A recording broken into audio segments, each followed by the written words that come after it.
Friends ఇది 2026 సంబంధించిన hero Splendor plus Xtec 2.0 model అనమాట.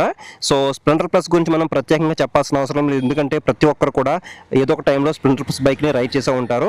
సో ఇప్పుడు మనకి 2026లో మనకి ఎలాంటి ఫీచర్స్ ఆఫర్ చేస్తుంది, అలాగే ఎక్స్టెక్ 2.0 ఉన్న మేజర్ ఫీచర్స్ ఏంటి, అలాగే దీనికి ప్రైస్ గురించి, అలాగే ఈ ప్రైస్ బ్రాకెట్లో మనకి ఇది వర్తియే కాదా, సో మనకి స్టాండర్డ్ వేరియంట్తో కంపేర్ చేసుకుంటే మనకి ఎక్స్టెక్లో మనకి ఎటువంటి ఫీచర్స్ ఉన్నాయి, సో ఎవ్రీథింగ్ కూడా మనం మాట్లాడుకుందాము స్ప్లెండర్ ప్లస్ గురించి. సో మీలో ఎంతమంది స్ప్లెండర్ ప్లస్ బైక్ రైడ్ చేశారు మాత్రం కింద కామెంట్ సెక్షన్లో కామెంట్ చేయండి. సో ఈ ఎక్స్టెక్ మోడల్ మనకి i3 టెక్నాలజీ ఉంటుంది, 9.8 లీటర్ ట్యాంక్ అయితే ఉంటుంది. అలాగే ఇక్కడ చూసుకుంటే మనకి ఎల్ఈడి హెడ్ ల్యాంప్ సెటప్ అయితే ఉంటుంది అనమాట. అలాగే ఫుల్లీ డిజిటల్ మీటర్ ఉంటుంది, బ్లూటూత్ సపోర్ట్ అయితే ఉంటుంది. సో ఇవి మనకి ఈ ఎక్స్టెక్ 2.0లో ఉన్న కొన్ని కొత్త ఫీచర్స్ అని చెప్పొచ్చు. అలాగే ఇక్కడ ఇంజిన్ కూడా మనకి కంప్లీట్గా బ్లాక్ కలర్లో అయితే ఉంటుంది. సో అదే మీరు స్టాండర్డ్ వేరియంట్ తీసుకుంటే మనకి అక్కడ కొంచెం సిల్వర్ ఫినిషింగ్లో మనకి రావడం జరుగుతుంది అనమాట. సో ఫస్ట్ ఆఫ్ ఆల్ అయితే మనం ఈ బైక్ని రైడ్ చేద్దాము. సో కీ అయితే ఆన్ చేసాను, ఇక్కడ చూడొచ్చు డిజిటల్ మీటర్ అనేది చాలా క్లియర్ విజిబిలిటీ అయితే ఉంది.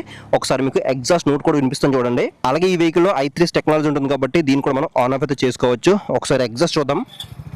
సింగిల్ లాంగ్ ఎగ్జాస్ట్ ఇచ్చారు, హీట్ షీల్డ్ కూడా మనకి క్రోమ్ ఫినిషింగ్ అయితే ఉంది.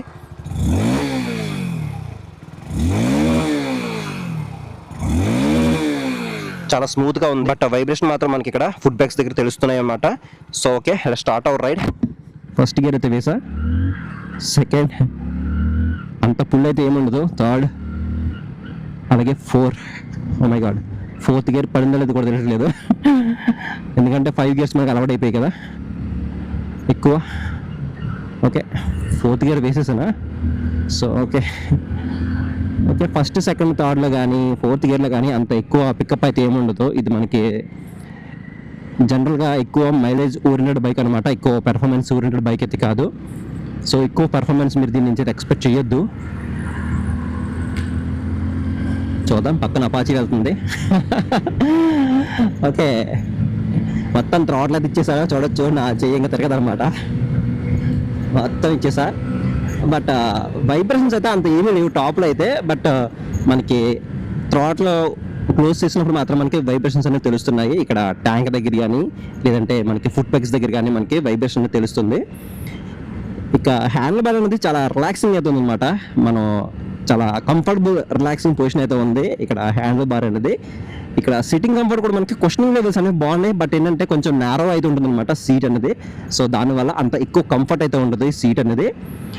అండ్ ఇంజన్ విషయంలో మనకి చాలా స్మూత్గా ఉంది, చాలా రిఫైన్డ్గా అయితే ఉంది. అండ్ వైబ్రేషన్స్ అయితే మాత్రం కొంచెం ఉన్నాయి. ఇక్కడ మనకి రైడింగ్ చేసినప్పుడు ఫుట్ బ్యాగ్స్ దగ్గర మీరైతే వైబ్రేషన్స్ అనేవి నోటీస్ చేస్తారు. అండ్ ఇక్కడ మనం ఫస్ట్ నుంచి మొదలు పెడదాము. ఇక్కడ హెడ్ లైట్ చూసుకుంటే ఎల్ఈడి ఇచ్చారనమాట ఈ ఎక్స్టెక్ 2.0లో మనకి. సో మీరు దీనివల్ల కొంచెం ప్రైస్ అనేది ఎక్కువ పెట్టాల్సిన అవసరం అయితే ఉంటుంది ఎక్స్టెక్ 2.0 అయితే.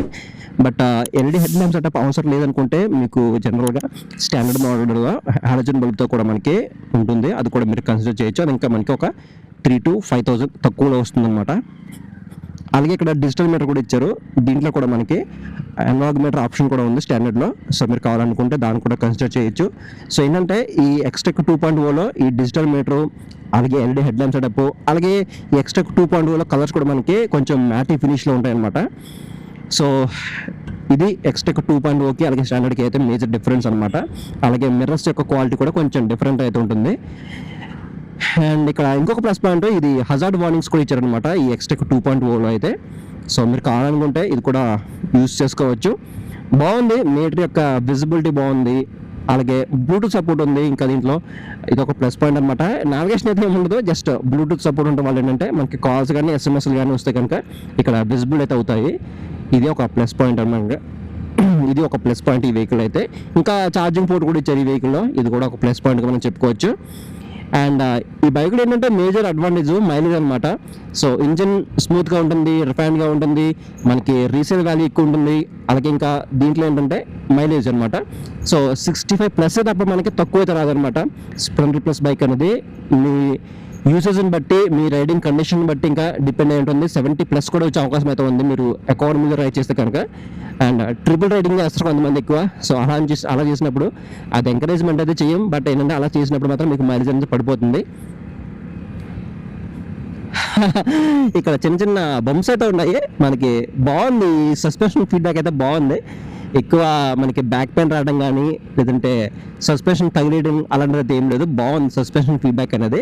అంటే మరీ అంత మీరు 125cc 150cc మనం కంపేర్ చేయకూడదు. 100cc మనం రైడ్ చేస్తున్నాం కాబట్టి 100cc లాగా మనం మాట్లాడుకోవాలి. సస్పెన్షన్ ఫీడ్బ్యాక్ అయితే మాత్రం చాలా బాగుంది వెహికల్ అయితే. సో చూడొచ్చు మంచి స్మూత్ క్వశ్చన్ అయితే ఉందన్నమాట. తగలటం అని అలాంటి ఏమైతే ఏం లేదు, చాలా బాగుంది. నేను కావాలనే ఇక్కడ కొన్ని చిన్న చిన్న పాట్ హోల్స్ అయితే ఉన్నాయి, దాంట్లో రైడ్ చేస్తున్నాను. అలాగే గ్రౌండ్ క్లియరెన్స్ కూడా మనకి దీనిలో 165mm ఇచ్చారనమాట. మనకి సఫిషియంట్ గ్రౌండ్ క్లియరెన్స్ అయితే ఇచ్చారని చెప్పొచ్చు. అలాగే కెర్బ్ వెయిట్ అయితే మాత్రం పెద్ద వెయిట్ అయితే ఏమి ఉండదు, జస్ట్ 113 kg కెర్బ్ వెయిట్ అనమాట. సో మనకి కెర్బ్ వెయిట్ కూడా పెద్ద ఎక్కువ అయితే ఏమీ ఉండదు, చాలా లైట్ వెయిట్గా ఉంటుంది. సీట్ హైట్ కూడా తక్కువ ఉంటుంది, 785mm అనమాట. సో షార్ట్ రైడర్స్ కూడా ఈజీగా యాక్సెస్ చేయొచ్చు, ఎలాంటి పర్సన్స్ అయినా సరే ఈజీగా రైడ్ చేయొచ్చు ఈ స్ప్లెండర్ ప్లస్ బైక్ అనేది. సో ఒకసారి మనం బ్యాక్ అయితే వెళ్ళిపోద్దాం ఇంక ఇక్కడ నుంచి. ఒకసారి టర్నింగ్ రేట్ చూపిస్తుంది చూడండి, చాలా తక్కువ ఉంటుంది. చూడు హాఫ్ రోడ్లో టర్న్ అయిపోయింది. చిన్న చిన్న రోడ్స్ ఉంటాయి కదా, అలాంటి వాటిలో కూడా మీరు ఈజీగా టర్న్స్ అయితే చేసేయచ్చు. మనకి హెడ్లైట్ విజిబిలిటీ అనేది చాలా బాగుంటుంది, క్లియర్గా ఉంటుంది నైట్ టైం అయితే, రిమైనింగ్ 100cc వెహికల్స్తో కంపేర్ చేసుకున్నట్టయితే కనుక. సో మనకి ఇండికేటర్స్ అనేవి మనం పెద్ద కన్సిడర్ అయితే చేయడం అవసరం లేదు. 100cc మనకి హాలోజన్ బల్బ్తో వస్తాయి. సో హజార్స్ అనేవి ఇవ్వటం ఒక ప్లస్ పాయింట్ ఈ వెహికల్లో. అండ్ ఇంకా టైర్స్ గ్రిప్ అనేది మరీ అంత ఎక్కువ అయితే ఎక్స్పెక్ట్ చేయొద్దు. టైర్స్ అనేవి మనకి ఓకే అయితే ఉంటాయి అనమాట. మీరు ఎక్కువ హై స్పీడ్లో వెళ్తున్నప్పుడు టర్న్ చేయడం కానీ, ఎక్కువ లీన్ అవ్వడం కానీ అలాంటివి అయితే చేయొద్దు. అలాగే సడన్ బ్రేకింగ్ లాంటివి కూడా మీరు చేయొద్దు అనమాట, కొంచెం స్కిడ్ అయ్యి పడిపోయే అవకాశం ఉంది కాబట్టి. సో మీరు ఏంటంటే కొంచెం టాప్ స్పీడ్ వెళ్ళినప్పుడు మాత్రం కొంచెం జాగ్రత్తగా వెళ్ళండి. అలాగే బ్రేకింగ్ కూడా మీకు ఒకసారి చూపిస్తాను చూడండి. సో కొంచెం ఫాస్ట్గా వెళ్ళి ఒకసారి బ్రేకింగ్ చూద్దాము. చాలా బాగా ఎంగేజ్ అవుతుంది. ఇక్కడ మనకి డ్రమ్ బ్రేక్స్ అనేవి ఆఫర్ చేసినప్పుడు కూడా మనకి బ్రేకింగ్ అనేది చాలా బాగా ఎంగేజ్ అవుతుంది. మనం ఫ్రంట్ బ్యాక్ కూడా మనం ప్రాపర్గా యూటిలైజ్ చేసినట్టయితే కనుక చాలా బాగా మనకి ఎంగేజ్ అవుతుంది. ఒకసారి మళ్ళీ మీకు చూపిస్తాను చూడండి. కొంచెం ఫాస్ట్గా వెళ్ళి ఈ నేర్లు ఆగుదాము, చూద్దాం ఎంతవరకు పర్ఫెక్ట్గా అవుతుందో. నేను ఇంకా బ్యాక్ సైడ్ బ్రేక్ ఎక్కువ యూజ్ చేయట్లేదు, బట్ అయినప్పటికీ చాలా బాగా అయితే ఎంగేజ్ అవుతుంది. సో మీరు కావాలనుకుంటే ఇక్కడ డిస్క్ ఆప్షన్ కూడా మనకి అవైలబిలిటీ ఉంది, బట్ ఏంటంటే అవి మీరు ఆర్డర్ మీద తీసుకువచ్చుకోవాలి. సో చాలా వరకు దొరకట్లేదు డిస్క్ బ్రేక్ అనేది, బట్ ఈ డ్రమ్ బ్రేక్ అనేది ఎనఫ్ అనమాట. ఈ 100cc వెహికల్కి అయితే మనకి బ్రేక్స్ కూడా చాలా బాగా ఎంగేజ్ అయితే అవుతున్నాయి. టాప్ స్పీడ్ అయితే మాత్రం ఈజీగా 80, 85, 90 వరకు అయితే వెళ్ళొచ్చు ఈ వెహికల్. సస్పెన్షన్ బాగుంది, మనకి మెయింటెనెన్స్ అనేది తక్కువ ఉంటుంది. మెయిన్గా ఈ వెహికల్ అయితే చాలా తక్కువ మెయింటెనెన్స్ అయితే ఉంటుంది. సో మిడిల్ క్లాస్ పర్సన్స్ ఎక్కువగా ఆలోచించేది మెయింటెనెన్స్ పరంగా కూడా ఆలోచిస్తారనమాట. సో బైక్ కొనడమే కాదు, కొన్న తర్వాత మెయింటెనెన్స్ అనేది ఎలా ఉంటుందో కూడా చాలా మంది ఆలోచిస్తూ ఉంటారు. సో చాలా తక్కువ అయితే ఉంటుంది మెయింటెనెన్స్ అనేది. మనకి ఇంజిన్ ఆయిల్ కాస్ట్ కానీ, టైర్స్ కాస్ట్ కానీ, ఇంకా మనకి ఎయిర్ ఫిల్టర్ కానీ, ఆయిల్ ఫిల్టర్ కానీ ఇలాంటివన్నీ కూడా మనకి జనరల్గా చాలా తక్కువ బడ్జెట్లో మనకి అయిపోతాయి అనమాట. అలాగే మీరు కొన్న రేట్లో హాఫ్ రేటు పైన మీకు వస్తుంది అనమాట మీరు తర్వాత అమ్మినా కూడా అయితే. సో ఎక్కువ రీసేల్ వాల్యూ కూడా అయితే ఉంటుంది. అలాగే మనకి స్పేర్ పార్ట్స్ కూడా మనకి చాలా ఈజీగా దొరికేస్తాయి ఈ వెహికల్కి అయితే. సో ఇది సింపుల్గా ఈ బైక్ ఒక కంప్లీట్ నా రైడ్ రివ్యూ అవుతుంది అనమాట. సో మీకు ఇంకా ఏదైనా డౌట్ ఉంటే మాత్రం కింద కామెంట్ సెక్షన్లో కామెంట్ చేయండి, మీకు రిప్లై అయితే ఇస్తాను. సో నెక్స్ట్ వీడియో మీకు ఏ బైక్ యొక్క రైడ్ రివ్యూ కావాలో కూడా కింద కామెంట్ సెక్షన్లో కామెంట్ చేయండి. సో వీడియోలో నా ఇన్ఫర్మేషన్ మీకు ఏ మాత్రం వర్త్ అనిపిస్తే మాత్రం వీడియో లైక్ చేయండి. అలాగే కింద హై పాయింట్స్ ఉంటాయి, హై పాయింట్స్ కూడా ఇవ్వండి, వీడియో కొంతమందికి అయితే రీచ్ అవుతుంది. సో సబ్స్క్రైబ్ చేయండి, ఛానల్ సపోర్ట్ చేయండి. సో నెక్స్ట్ వీడియోలో మళ్ళీ వెళ్తాం.